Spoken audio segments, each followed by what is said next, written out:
فرمایا مرنا ہے اور دن قیامت کے پورا پورا بدلہ نیک بد سب لوگوں کو ملے گا، کوئی بچ نہیں سکے گا۔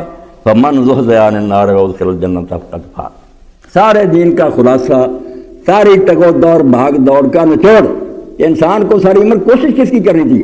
فرمایا بس 2 ٹارگٹ اگر حاصل ہو گئے، یہ دوزخ سے دور کر دیا گیا، دوزخ سے بچ گیا، جنت میں داخل کر دیا گیا، فقد فاز، تو اس نے سب کچھ پا لیا۔ ہاں، ہر چیز اچیو کر لی، سب کچھ اس کو مل گیا۔ اور اگر یہ نہ دونوں چیزیں ملی، اس سے یہ بھی پتا چلا کہ بعض شاعر اور صوفی قسم کے لوگ کہتے ہیں ہمیں نہیں جنت چاہیے، ہمیں نہیں جہنم کی کوئی فکر نہیں، ہم تو صرف اللہ کی خاطر بات کرتے ہیں، یہ بھی شیطانی فریب ہے۔ بالکل نہ، ان شاعروں نے ڈھونگ رچا رکھا ہے۔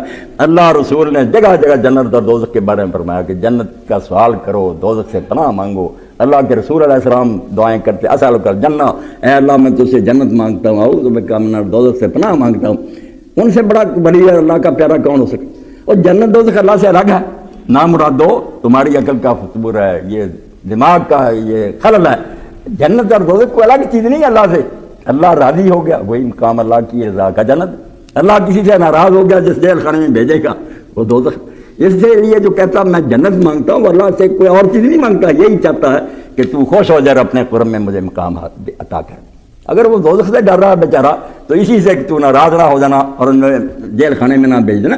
جنت دوزخ اللہ تعالیٰ کی رضا اور اس کے غضب کے مظہر ہے۔ راضی ہو گیا جنت، ناراض ہو گیا دوزخ، اس لیے ان کو ڈھونڈنا عین دین ہے۔ تو فرمایا کہ جو لوگ اس دن دوزخ سے دور کر دیے گئے اور جنت میں داخل کر دیے گئے، انہوں نے سب کچھ پا لیا۔